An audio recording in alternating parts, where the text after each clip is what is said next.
Puntahan natin yung itik sa bahay niya.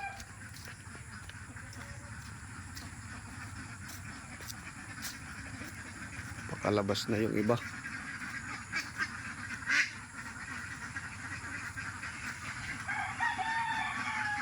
Ito ang tangkal ng itik ko.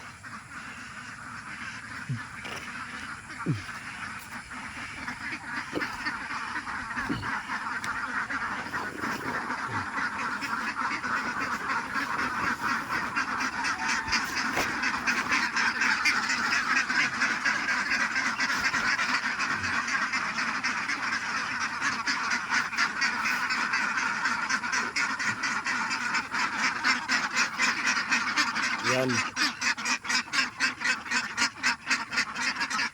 Katatapos pa lang yan kinuha yung mga itlog.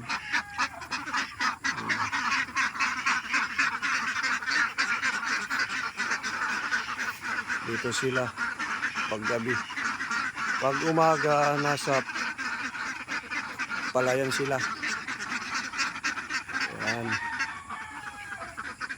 Ito ang tangkal niya. Yung iba nakalabas, oh.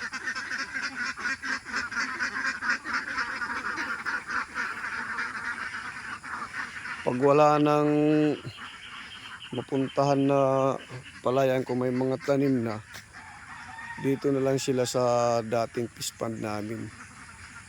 Ito.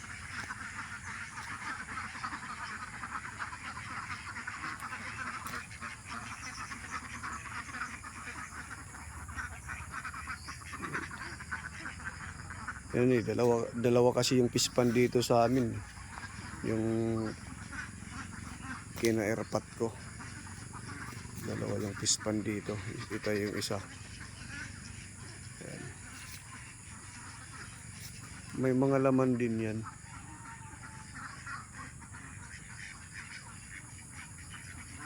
Mga turubay yung laman dyan.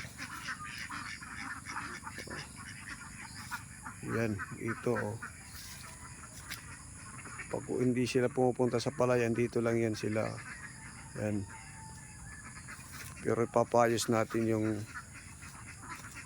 ano nila, yung katabay.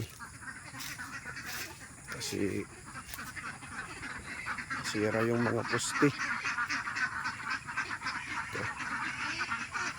Sira na.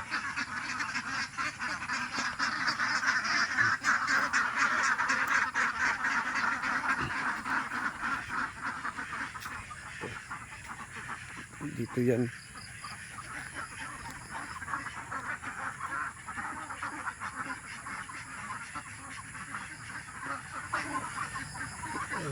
Sira na din yung ano, yung tabay, oh. Yung net niya.